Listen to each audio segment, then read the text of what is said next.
Il grande giorno per i fedeli è domenica 4 settembre, data in cui in piazza San Pietro a Roma avverrà la tanto attesa beatificazione di Papa Giovanni Paolo I.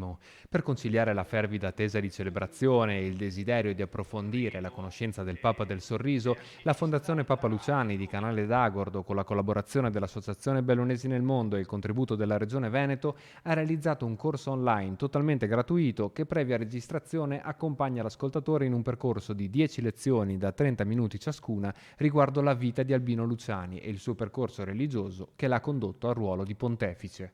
In vista della beatificazione di Papa Giovanni Paolo I, vi invito a iscrivervi al corso gratuito che come Fondazione Papa Luciani abbiamo realizzato insieme all'Associazione Bellunesi nel Mondo. Un corso che punta ad avvicinare l'ascoltatore alle origini di Giovanni Paolo I, i suoi maestri, la vita familiare, il suo percorso di crescita e le tappe più significative della sua vita.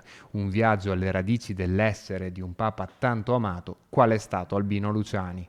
Molti inoltre saranno i contenuti inediti, immagini di repertorio, opere di approfondimento, testimonianze, ricordi ed emozioni di chi l'ha conosciuto.